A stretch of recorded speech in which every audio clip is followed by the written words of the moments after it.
보실 성경 말씀은 디모데후서 3장 14절 5절입니다. 그러나 너는 배우고 확신한 일에 거하라. 너는 네가 누구에게서 배운 것을 알며 또 어려서부터 성경을 알았느니 성경은 능히 너로 하여금 그리스도 예수 안에 있는 믿음으로 말미암아 구원에 이르는 지혜가 있게 하느니라. 아멘. 인간의 내면에는 하나님의 영이 있어서 우리가 잘못 알고 있는 신들을 말하지만 어쨌든 우리 영혼이라고 하는 것은 동물에게 없는 그런 영감적인 생각을 하는 그런 존재입니다.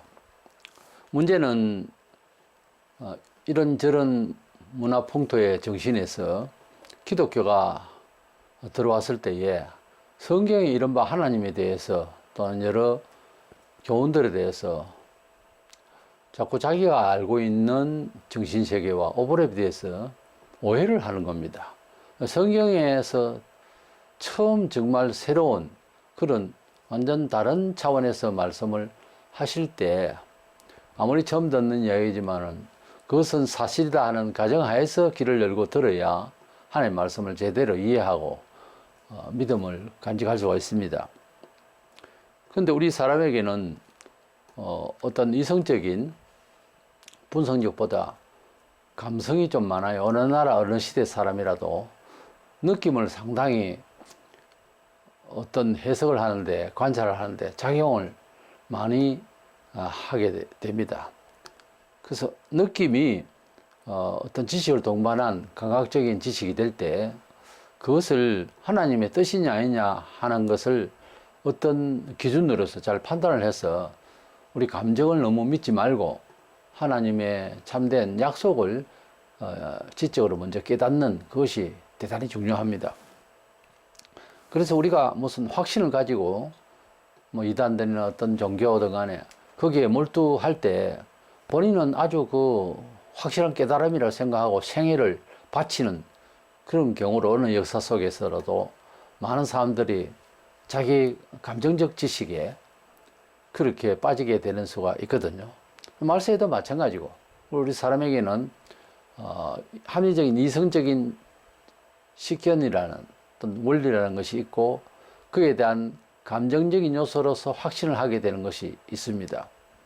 그런데 원리보다 감정이 앞서서 의지적으로 나아가면은 이제 걷잡을 수 없는 문제가 생기기 때문에 하나님의 말씀을 믿는 것하고 감정적으로 확신되는 것하고 어떤 차이가 있는가 이 점을 오늘 상고하고자 합니다. 먼저는 분명히 비진리인데 전문적으로 볼 때는 그의 확신과 그의 하는 말과 행동이 감정적으로 확신을 가지고 있는 것 뿐이지 원리가 잘못되었다는 것을 보게 될 때 이게 왜 이런 현상이 일어날까 하는 것입니다.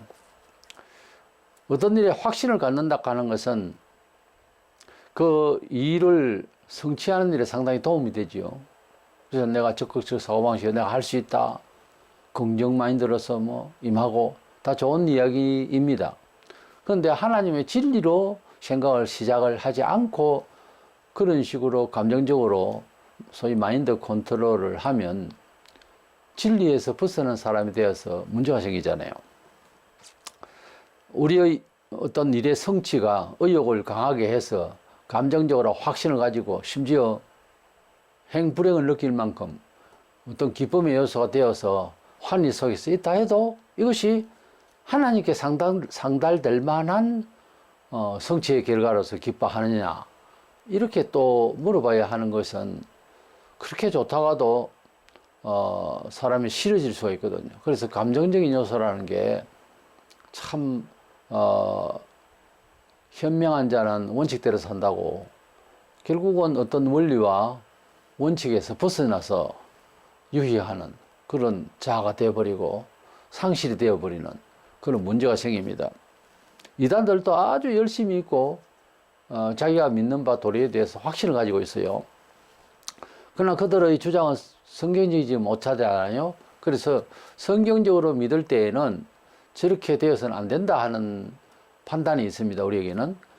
그랬을 때 그들을 어떻게 하면 돌이키느냐 하는 것은 인정과 사랑으로서도 어렵습니다. 아무리 그래도 안 되고 하나님의 진리를 설명을 해주는 시간을 가지는 것이 가장 유익하고 돌아올 수 있는 기회를 제공할 수 있습니다. 왜냐하면 감정을 컨트롤하는 것은 감정 자체가 아니라 원리입니다. 우리가 감정이 치솟을 때 선하든 악하든 너무 넘칠 때 조언을 하거나 어떤 대화 속에서 우리를 자중하는 것이 뭐냐 하면은 어떤 원칙, 그렇게 확신해야 되는 것이 맞는지 안 맞는지 객관성, 이런 것을 차분히 들으면은 감정 조절이 됩니다. 그러니까 흥분한 사람에게 일에 대한 합리적인 상황 자체를 자세히 설명하면 흥분을 가라앉힐 수 있어요. 아, 이렇게까지는 할 일이 아니구나. 화를 내든지 너무 기뻐하든지 다 그렇습니다. 그래서 감정적인 요소를 잡으려면은 그 일에 대해서 그런 감정을 가지게 되는 그 상황에 대한 바른 합리적 이해, 객관성이 있는가, 좀 더 확실하면 진리스러운가, 하나님 말씀에 맞는 웃음과 분노와 열심인가 하는 것을 판단하는 것이 참 현명한 일이고, 그래 해야만 옳습니다. 종교사회에서도 마찬가지고 우리 기독교 안에서 구약에도 신약에도 2000년 역사 기독교 역사에도 지금도 사람이 원리가 안 맞는 소리로서도 아주 그 이적과 기사도 나고 환상적인 것도 있고 그래가지고 거기에 완전히 매몰이 돼서 헤어나지를 못하는 이단들이 많이 있고, 거짓 선지자, 지금은 이단으로 치부하지 않는 멀쩡한 교회 교단의 목사라도 완전 복음에서 다른 소리를 하는, 요즘 같으면 사상적으로 추사파를 안고 사상적으로 잘못된 그런 이념을 가르치는 이런 목사도 수없이 많습니다. 말세에 갈수록 잘 안 고쳐지고 어려운 점은 적그리스도가 도래할 때 거기에 부합되는 종교사회가 되어야 되기 때문에 사람들의 심령을 마귀가 이 모양 저 모양으로 교단의 특성이나 정통성도 없어져요 앞으로. 그래가지고 구약시대에 구약 선지자들도, 구약의 많은 선지자들도 잘못된 그런 정치에 아부하고 거짓말을 하고, 이 내용 안에는 어떤 사람이 무슨 말을 할 때 그냥 자기식으로 말을 한다 싶어도 거짓령이 들어가서 말을 할 수도 있습니다. 사기꾼들이 그런 말장난의 기술자가 아니라 귀신이 역사하는 거예요. 절대 그것은 우리 사람이 보편적으로 할 수 없는 은행은 절대 사람의 의지가 아닙니다. 귀신이 역사하는 거예요. 마귀가 주는 그 영에 사로잡히면 굉장히 일반 사람보다 뛰어난 그런 생각과 아이디어와 말을 잘하게 되어 있습니다. 때문에 그런데 쏟거나 또 심지어 이적이나 신비가 나온다고 해서 거기에 빠지면은 문제가 많이 생깁니다. 예레미야 14장 14절에 여호와께서 내게 이르시되 선지자들이 내 이름으로 거짓 예언을 하도다. 나는 그들을 보내지 아니하였고 그들에게 명령하거나 이르지 아니하였거늘 그들의 거짓 계시와 점술과 헛된 것과 자기 마음의 거짓으로 너희에게 예언하는도다. 구약시대에 이스라엘 백성을 위해서 선지자로 하나님께서 보내시지 않은 그런 선지자가 자칭 선지자라 그러면서 여러 가지 환상을 이야기하고 그렇게 해서 백성을 미혹하고, 가령 뭐 너희들이 바벨론에 잡혀갈 것이다, 거기서 훈련받아야 된다, 하나님께서 참 선지자에게 말씀을 하셨단 말입니다. 그러나 거짓 선지자의 영은 그것이 아니다 하고 정면 부정을 하죠. 그러나 결국은 하나님 뜻대로 됐지 않습니까? 구약 시대에 옳은 선지자가 소수였고 거짓 선지자가 훨씬 많았습니다.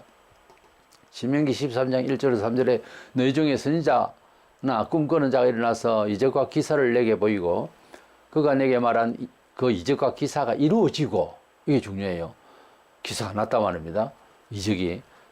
너희가 알지 못하던 다른 신들을 우리가 따라 섬기자 갖고 말할지라도 너는 그 신자나 꿈꾸는 자의 말을 정정하지 말라. 정정하지 말라. 그러니까 그 선지자가 능력을 행하고 기적을 행했는데 그렇게 말한 것이 그대로 진짜 이루어져도 그래 놓고 난 뒤에 뒤끝이 하나님께 영광을 돌리지 아니하고 뭔가 인간적이고 다른 것을 좋아하게 되는 하나님 외에 그런 뭐 물질을 좋아하게 된다든가 정신이 우상적으로 흘러버리면은 우상이라는 것을 만들어 놓고 보이는 우상은 우상이 아닙니다. 보이지 않는 우상, 탐심이 곧 우상이라고 그랬어요. 하나님의 뜻보다 자기를 위해서 좋은 소리다. 저 목사의 말한 정말 내 생활에 보탬이 된다. 이런 식으로 흘러버릴 때에는 믿지 말라는 거예요. 그래 하나님 말씀답게 진리를 바로 받아들이면은 그 말씀이 내 육신의 가정처소로 들어오고 내 사업장에 들어와서 세상적으로만 잘 되게 하는 그런 영으로 역사하지 않습니다. 절대로. 예수께로인데요. 은혜를 받았다 할수록 더 낮아지고 은혜를 받았다 할수록 극치에 오르면은 물질에서 감각이 없어져요. 오히려. 사도들이 복음을 전할 때 처음에 어쨌습니까? 온 사람들이 회개하고 그동안에는 이기적으로만 살다가 가난한 사람이 눈에 보이지 않다가 마음이 변하니까 어쨌어요? 모든 물질을 내놓고 자기 것으로 생각지를 않는 한 몸, 한 마음으로 일체가 되어서 서로 나누고 그랬습니다. 그랬잖아요. 그것이 지금도 재현되는 것이 정상입니다.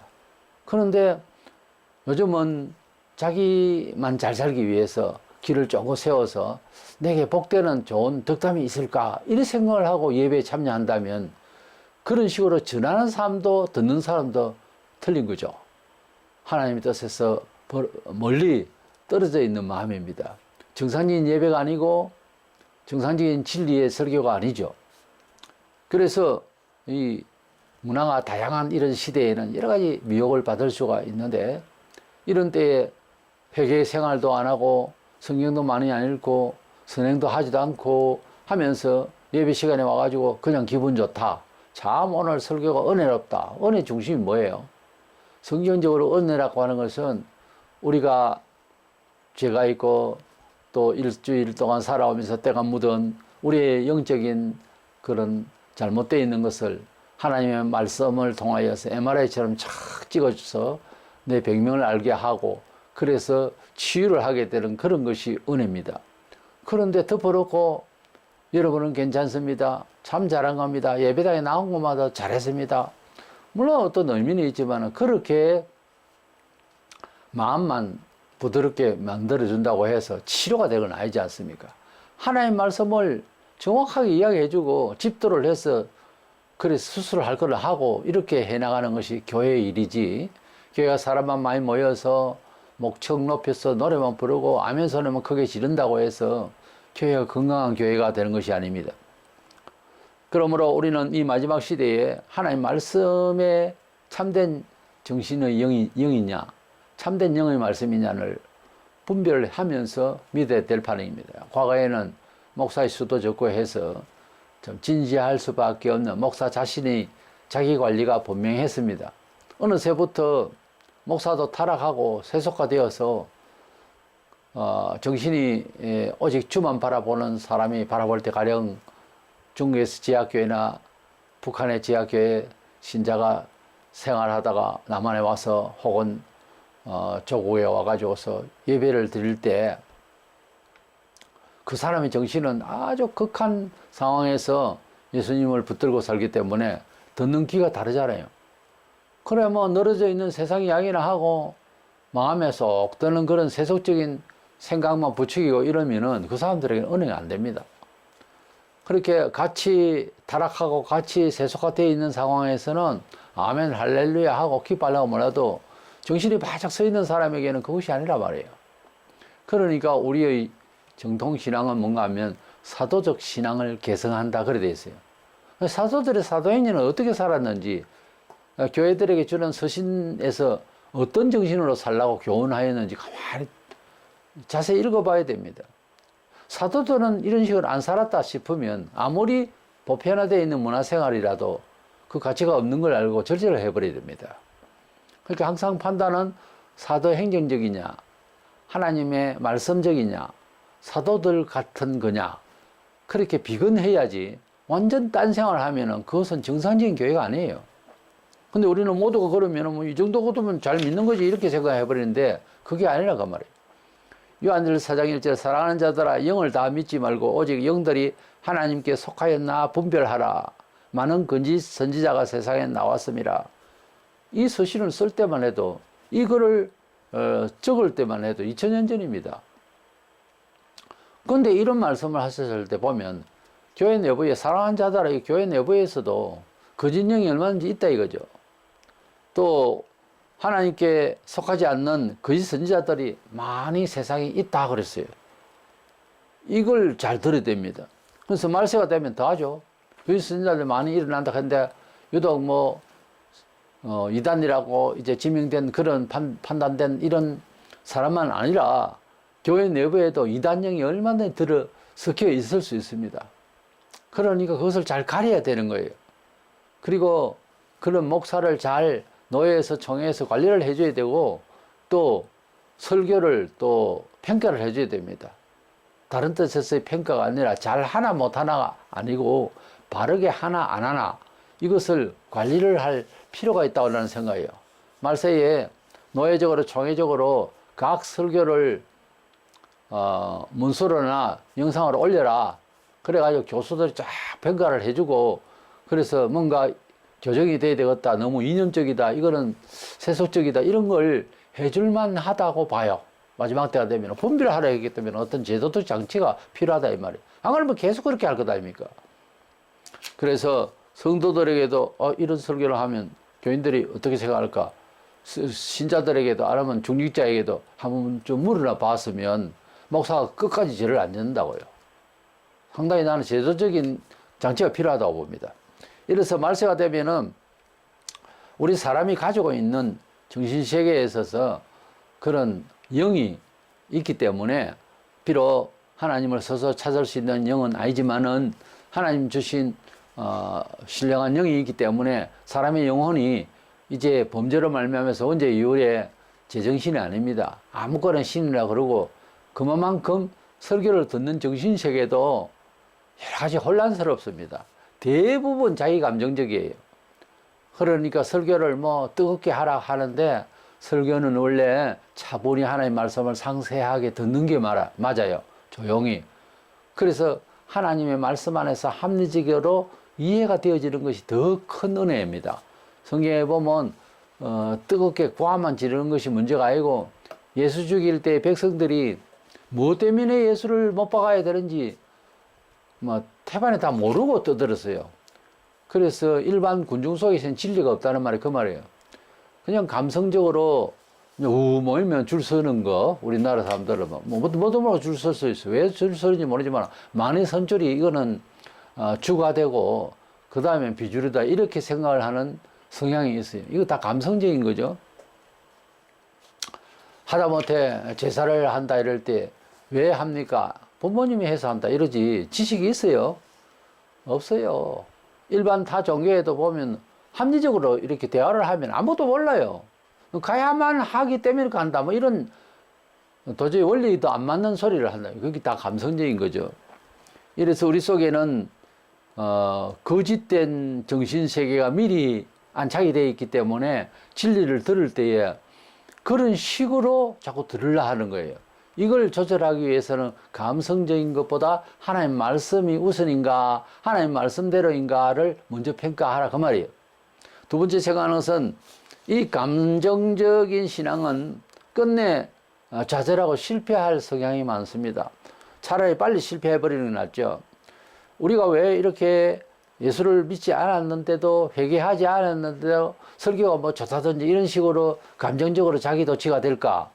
이것은 우리 속에 있는 선험적 지식이라고 칸트가 말한 우리 사람이 가지고 있는 종교성이라는 것이 선험적 지식으로 우리에게 있어요.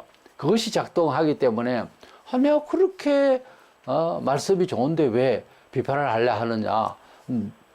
당신들 목사 설교만 듣고 말 일이지 왜 비판하냐 이러는데 하나님 말씀은 비판을 받더라도 정리가 돼야 됩니다. 우리가 믿고 있는 감정이나 표현들이 이게 제재를 받아야 돼요. 안 그러면 잘못 믿을 수 있다 이 말입니다.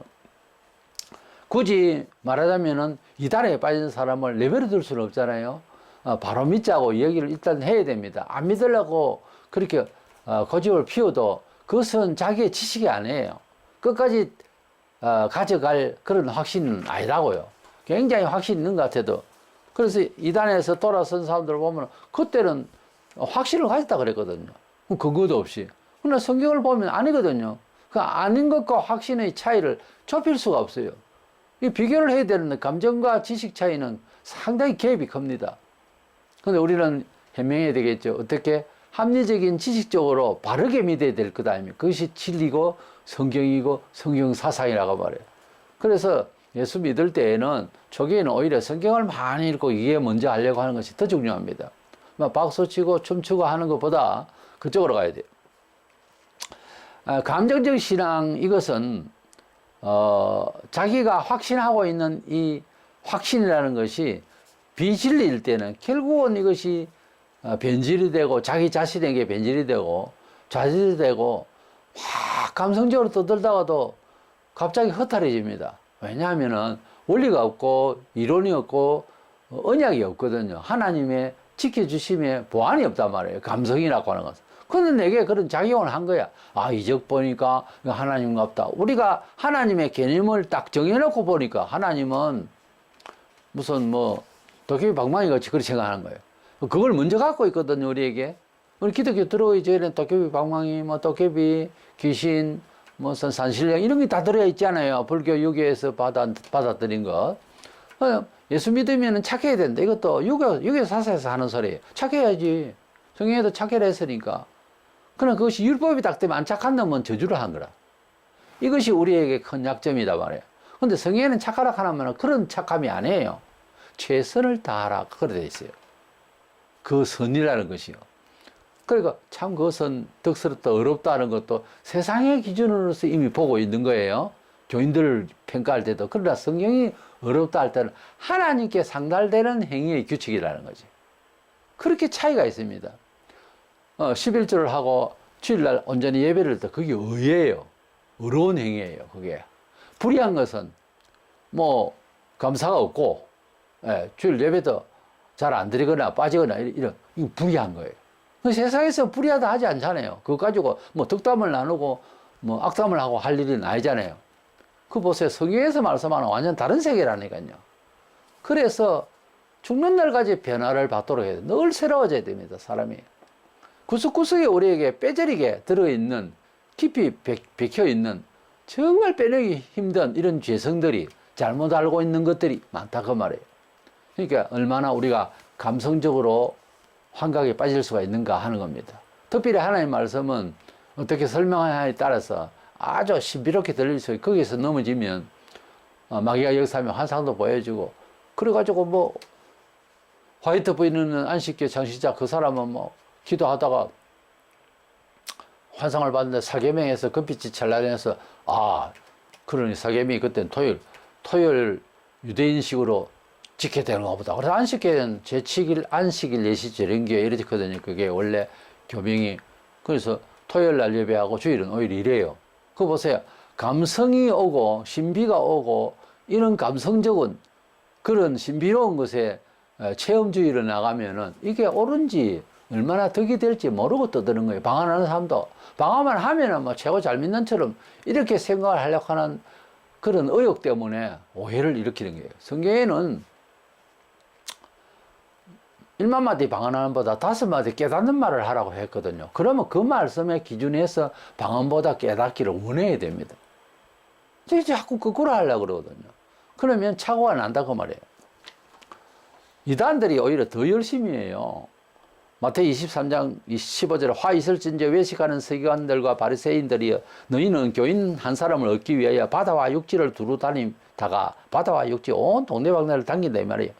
생기면 사람 하나 생기면 너희보다 배나 더 지옥 자식이 되게 하는 뜻다. 열심은 이단들이 더 심해요. 근데 열심으로 예수 잘 믿는 사람도 미혹해 들어가고 안 믿는 사람도 불러서 그 거짓 교리를 막 믿게 하고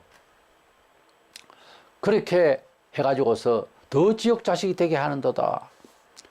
그 예수님 당시에 하신 말씀이에요. 고린도전 13장 3절에 내가 내게 있는 모든 것을 구제하고 또 내 몸을 불사르게 내어줄지라도 사랑이 없으면 내게 아무 유익이 없는지라. 모든 것을 구제하고, 이게 봉사 이러니까 사회 봉사 활동이 교회 전무인 줄 알고. 우리 교회에 전담해야 할 부분이 그게 아니에요. 복음을 전하는 거예요. 비록 가난할지라도 희망을 불어넣고, 비록 어려움이 있을지라도 인내하면서 용서 가운데서 영원히 기쁜 것을 가르쳐주고, 비록 이 세상에 여러 가지 힘든 부분이 있어도 내세의 상을 바라보면서 살만한 그런 이유를 전하고, 이것이 교회가 해야 할 직무예요. 근데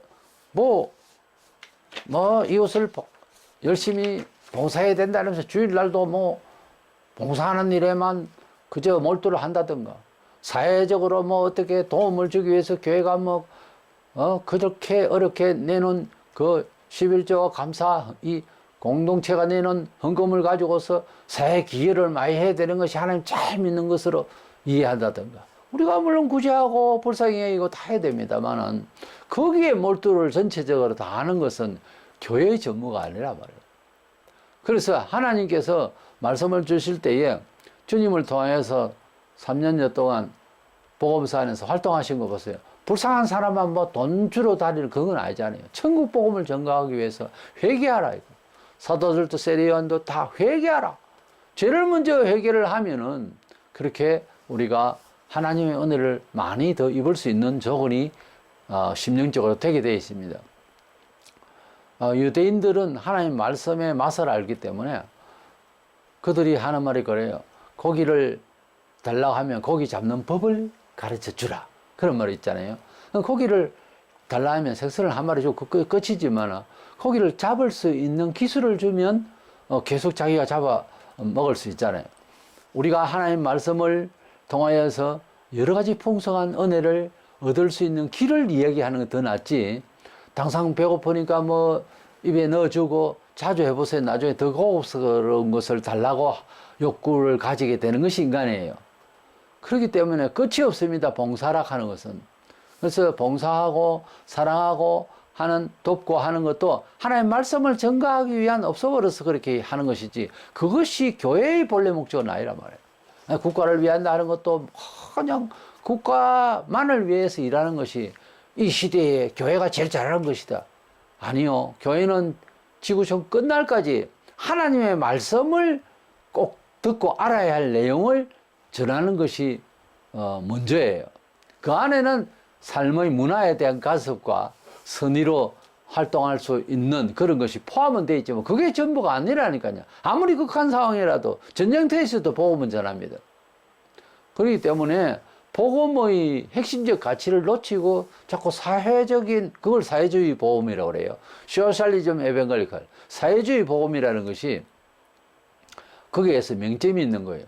분명히 덕이 되고 좋긴 한데 호응 받는데 복음이 제대로 전달이 안 될 때는 이 문제가 있는 거죠. 그래서 능력도 행하고 귀신도 쫓아내고 이러면은 더 감성적으로 종교는 저래야 돼. 하나님은 저럴 거야. 이게 선입감이 돼 있으니까 그렇게 능력을 행했는데 심판날 버림을 받는 사람이 하나 있습니다. 마태 7장 21절 23절에 왜 그랬느냐 하니까 저는 불법을 행한 자라고 했어요. 법이라면 넘어서라면 하나님의 말씀을 말해요. 하나님의 말씀대로 안 해도 능력은 나가더라는 거지. 거짓 선지자도 능력은 행합니다. 그 능력 자체를 봐서는 이건 하나님 종이지 않느냐 이래 판단을 하고 결정을 내리니까 이것은 원리가 맞는 감성이 아니고 그대가 가지고 있는 종교 심리 때문에 잘못되어 있는 그 종교 심리로 오해해서 그 정신은 해신도 달신도 용왕도 믿을 만한 가치의 정신세계밖에 안 돼요. 그게 작동했기 때문에 그게 절에서 일어났으면 석가를 믿을 거예요. 그렇잖아요. 절에서도 그리고 원불교에서도 어떤 기적이 일어나고 기도를 했더니 구슬을 했더니 병이 나왔다. 거기에 이제 매몰되면 원리가 없는 거죠. 하나님의 말씀이 한 종교에 그치는 거죠. 원래 그 정신으로 교회에 왔었어, 그대는. 그러니까 그런 이단에게 속해버리는 거라. 그러니까 하나님의 말씀을 들을 때는 깨끗이 벗고 새 옷을 입어야 돼요. 하나님 말씀대로만 이해하려고 처음부터 끝까지 그렇게 이해해야 돼요. 그리고 예수를 아무리 오래 믿어도 버릴 수 있습니다. 우리 속에. 아직 해묵은 때가 있다고. 이것으로 판단하는지 자기를 돌아봐야 돼요. 그래서 반성하면서 항상 조심해야 되는 거예요. 독일의 자유주의 신학자 슐라이마크라는 사람은 종교를 인간의 감정, 절대 의존 감정으로만 이해해서, 그러니까 감정적인 것으로 종교를 이해시키니까 어찌 됩니까? 결국은 종교의 가치에 대한 주체가 인간이 되어버리잖아요. 나는 그렇게 믿기 싫다. 나는 이것이 좋다. 이게 인간이 주체가 되어버리면 진리는 계시, 절대적 계시, 하나님께서 우리에게 주시고자 하는 절대적 가치가 들어올 기회가 없어요. 내 감정에 맞도록만 이야기하라는 거지. 슐라이마크라는 사람이 종교는 감성적이다. 내 감성에 맞아야 된다. 그러니까 종교적 가치를 주체가 내가 되어버리는 거예요. 나는 감정이 안 맞아도 당신의 말씀이 듣고 보니 신의 음성이다. 이래 돼야 되거든요.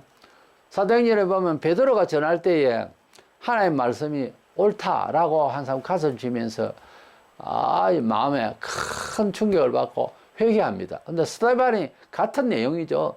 복음을 전하니까 막 분노가 일어난 거예요. 그때 잘해야 되는 거예요. 그때 분노가 일어날 때 그래 우리는 죄인이 맞아. 듣기는 기분 나쁘지만 이래 돼야 되는데 화가 난다고 돌로 쳐 죽여버렸어요. 그러니까 하나님의 말씀의 복음은 베드로가 설교할 때 그 사람이나 스데반이 설교할 때 그 사람이나 감정이 격동해야 됩니다. 원래 격동이 되려면 대부분 듣기 싫은 감정이 먼저 와야 돼요. 하나님의 말씀은 집도 안 하고 갔어요. 병원에 가서 당신 2달 정도밖에 못 사요 그러면 기분 나쁘지. 이 병은 못 믿겠다 그러면 다른 큰 병원 또 가봐야 된다 이래 되잖아요. 그게 정상적인 의사의 진단이죠.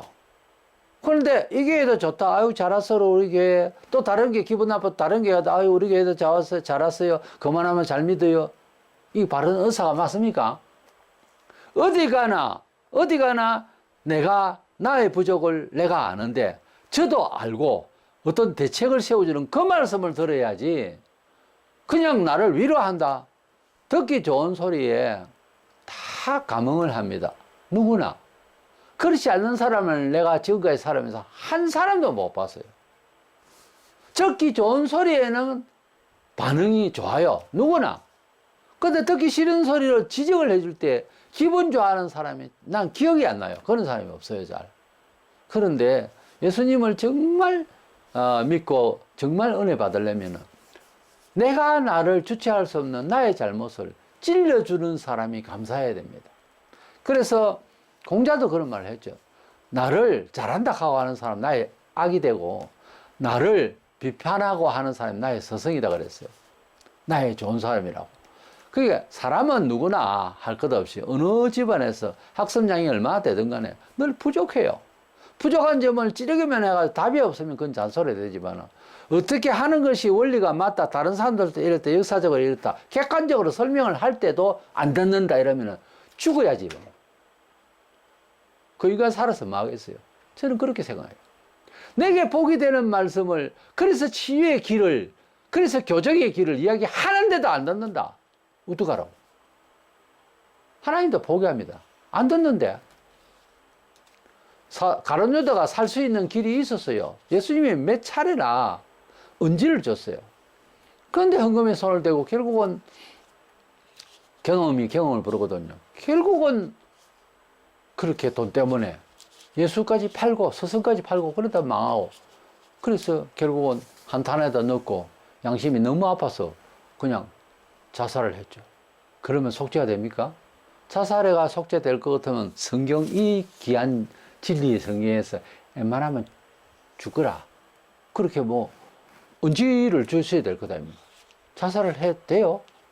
하나님 주신 생명을 부모님이 그렇게 키워서 사회 여러 사람들도 도와서 이렇게 큰 나 자아가 내가 나를 포기한다? 그건 권리가 없습니다.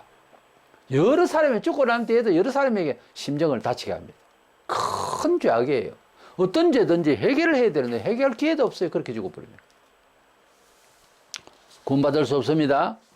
그래서 감정적으로 이해되는 것은 종교적 가치를 잘못된 가치를 미리 갖고 있기 때문에 그렇게 따라가는 거예요. 그런데 이 감정을 추스르지 못하게 분위기를 만들고 예배, 집회 이런 데서 또 이적까지 보이고 신비로운 체험을 하게 되고 자기도 자기 머리에 빠지는 자기 정신이 자기가 돌아 빠지는 그런 집회를 성향을 가지고 소위 은사주의 오순절파에 주로 그렇게 많이 하는데요. 그런 감정의 은혜를 받으려고 하면 상당히 위험합니다. 어려서부터 성경을 알게 해야 우리 성도들은 가정에서 아이들을 키울 때에 성경의 원리로 세상을 하나님이 지으셨다. 이 한마디도 그에게 헛된 잘못된 과학적 생각을 하지 않을 것입니다. 그렇기 때문에 우리는 항상 성경을 알게 해야 되고 알아야 되고 그렇게 사유체제를 가질 수 있도록 노력해야 됩니다. 본문에 네가 누구에게서 배운 것을 알며 또 어려서부터 성경을 알았나니 바울이 디모데에게 네가 누구한테 배웠느냐 그것도 참 중요하죠. 그래서 교단이나 교회에서 출신을 묻습니다.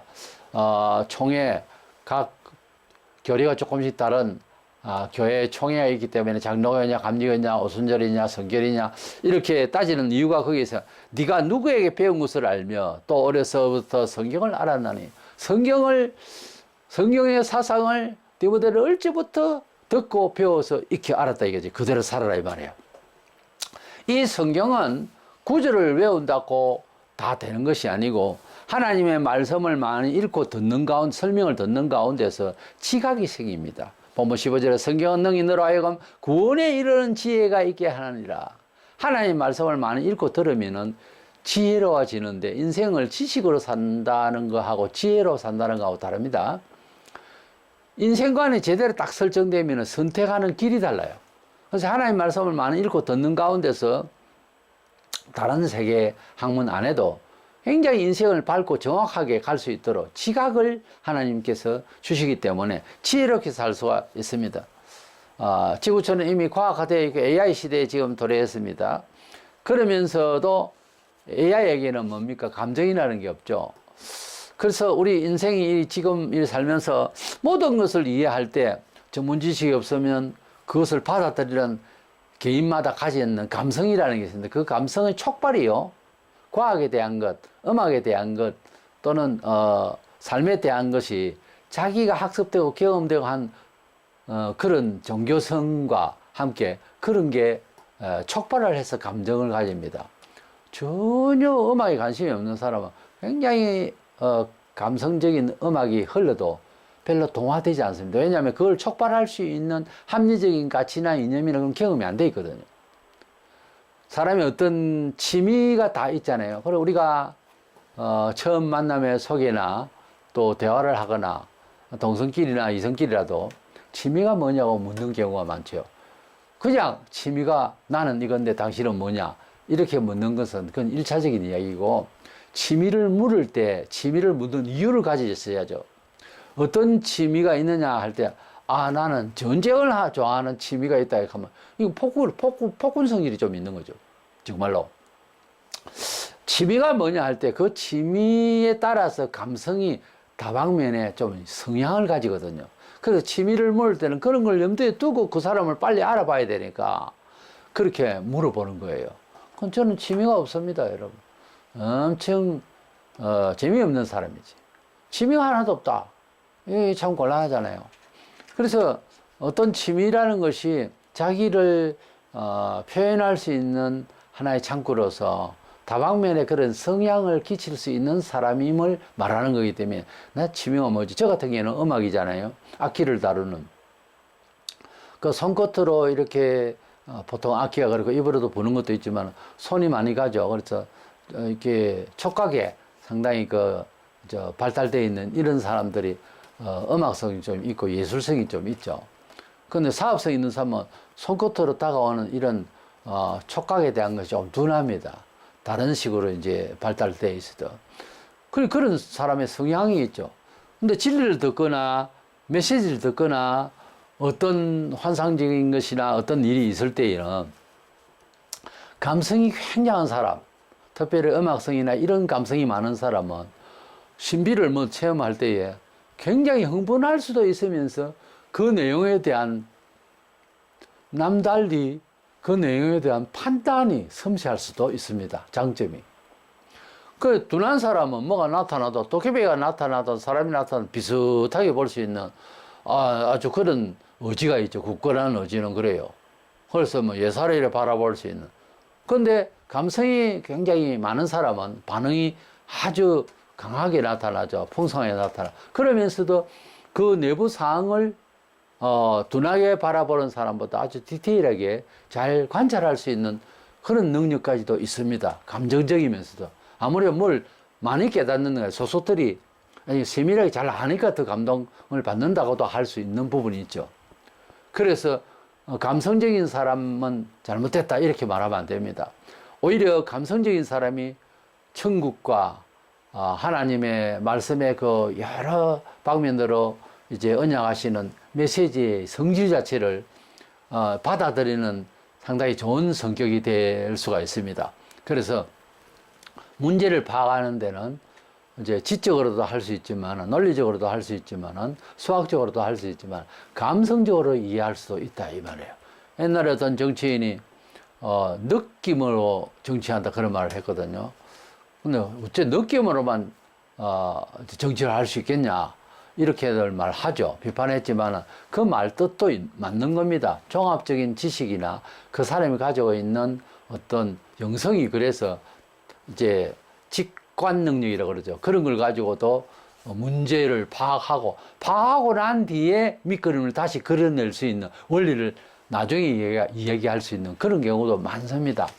무엇을 알겠는데 무엇을 보았는데 설명이 약간 부족한 태양빛을 바라보면서 태양빛을 어떻게 설명하죠? 이래서 어떤 확신과 느낌과 경험은 있는데 설명이 잘 안 될 때 그때는 객관적으로 여러 가지 설명을 여러 가지로 말을 해야 알아듣는 상대방은 그런 얘기가 될 수도 있죠. 그래서 우리는 우리가 살아가는데 우리의 의지를 결정하는 것이 물론 감정적인 것도 굉장히 중요합니다. 다른 사람은 다 화기애애하는데 다시마 입을 꾹 다물고 냉정하게 있으면 어쩝니까? 분위기가 맞지 않습니까?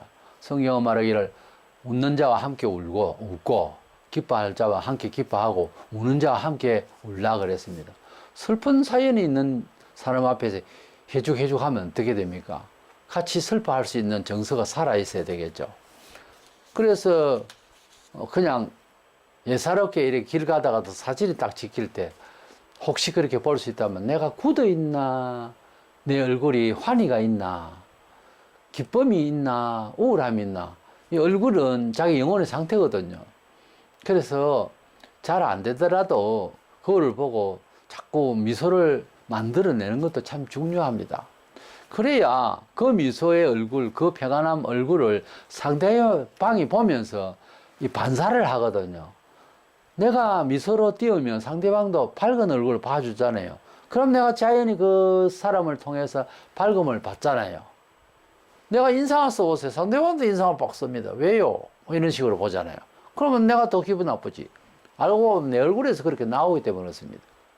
그래서 뭐 마음이 안 되면 얼굴이라도 그렇게 인상이라도 교정을 해야 됩니다. 밝게 하고.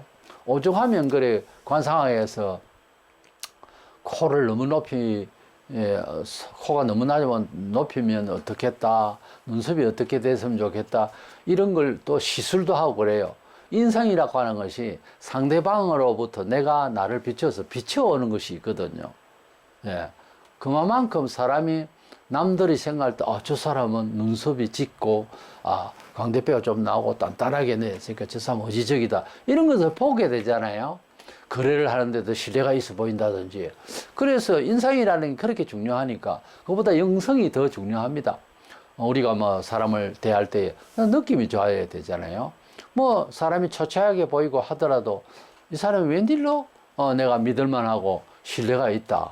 느낌이 좋다 하는 사람이 있는가 하면은 풍치도 있고 한데도 뭔가 좀 서먹하고 별로 안 좋다 하는 사람도 있을 수 있습니다. 영과 영이 만나는 것은 어떤 약속된 객관적인 어떤 지각이 아니고 그런 순간적인 느낌을, 육감을 가질 수 있는 게 인간이거든요.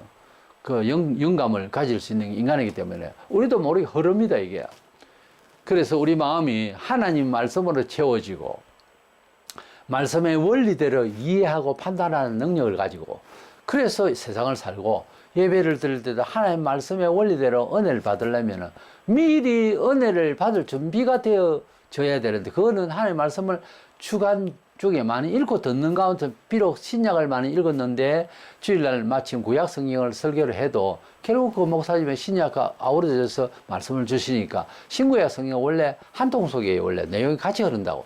그러니까 하나님 말씀 어떤 말씀을 하셔도 내가 여러 부분에서 하나님 말씀을 읽고 들으면 그 말씀이 너무 적합하게 이해가 되어진단 말입니다. 아멘 소리 크게 안 해도 그 말씀이 전율을 일으켜요.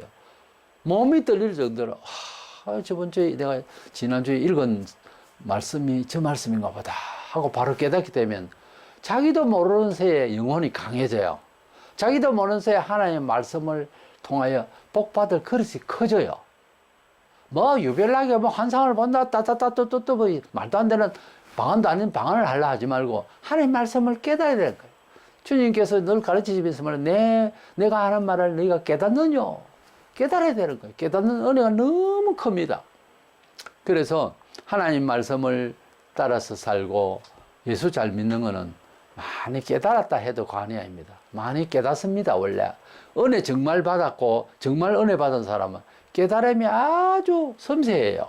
예, 또 물질만 아니라 뭔 일이든지 일을 만나서 은혜 가운데서 잘 넘어가고 여러 가지 인생의 허들을 다 넘어가고 난 뒤에 간증을 들어보면 하나님 말씀을 하나님의 뜻을 사상을 좋은 느낌을 정상적인 느낌을 이해하면서 참고 잘 살아왔다는 거야. 그러니까 하나님 말씀의 뜻을 잘못 깨달으면 오해한다고. 효자가 누구냐 하니까 부모 심정을 읽는 거예요. 그랬을 때 효를 안 할 수가 없는 지경에 이해를 해버려요.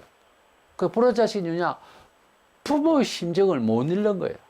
그러니까 여기는 뭔가 안다 모른다의 차이가 있더라고요.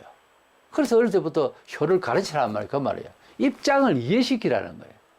효를 가르친다는 말은 억지로 엎드려 절받기를 하라 그 말이 아니고 효의 그 원리를 효의 당연성을 얘기를 해서 이해를 시키라는 거지. 그게 맞는 말이에요. 우리가 하나님을 감사해야 됩니다. 욱박지르면서 범사에 감사하라. 이것이 아니고 감사할 수밖에 없는 우리의 처지, 우리가 하나님 앞에 감사하면 돌아오는 하나님의 언약의 약속들, 이걸 풍성히 이해시킨다면 본인이 또 그렇게 성경을 읽고 있으면 그렇게 이해될 겁니다. 그러면은 틀림없이 감사 안 할 수가 없는 자연스러운 감사가 생기게 되죠. 예, 여러 가지를 가르치지 않아도 예수 믿은 초기부터 감사가 넘칠 수도 있으면 성령께서 직접 가르치는 거예요, 원래. 그래서 내가 하나님께 나아갔다네 나와 하나님 사이에 예수님이 어떤 분인가를 크고 깊게 세밀하게 알면 알수록 내 인생 통째로 하나님께 어쨌든 드리고 싶어요. 최고 좋은 것을 누구에게 주고 싶고 교회에 드리고 싶고 그래요. 그래서 예수 믿는 사람이 아직도 여전히 이제 내 잘 되는 거 싫어하고 내가 먼저 주체가 되고 이래 되면은 예수 잘 믿는 거 아니에요. 예수 잘 믿으면은 엉뚱하게 남을 더 불쌍히 여기는 마음. 사회적으로 돈 안 되는 생각이지. 이제 이타적이고 너무 이렇게 불쌍히 여기는 그런 마음이 막 솟구쳐요. 내보다 더 괜찮은 것 같은데도 조금만 부족해도 더 채워주고 싶고 이 마음이 있느냐 없느냐에 따라서 하나님을 감사하느냐 안 하느냐, 하나님을 잘 만나고 있느냐 안 하느냐의 표현입니다. 그 지식의 한계예요. 그러니까 어떻게 하나님을 아느냐 하는 것은 어떻게 하나님을 감사하고 이웃을 생각하며 신앙생활 정상적이냐 하는 것과 비례해요. 하나님을 너무 몰라도 믿음은 순종입니다만 순종한다는 것도 깨달음이 와야 되는 거예요. 나중에는 하나도 순종을 하지 안 하고 이러면 어째요? 그래서 하나님께서 은혜 주시며 약속하신 모든 말씀에는 역사성이 있는 여호와의 일에 하나님의 예비하심이 있다는 것이 깨달아져야 돼. 그러면 그런 의지가 생기잖아요. 오히려 투자의 가치가 생기죠. 뭐든지 알면. 그래서 적을 알고 나를 알면 적만 알아가 되지 않아요. 적을 알고 나를 알고 대칭을 해봤을 때 그러면은 성사가 있죠.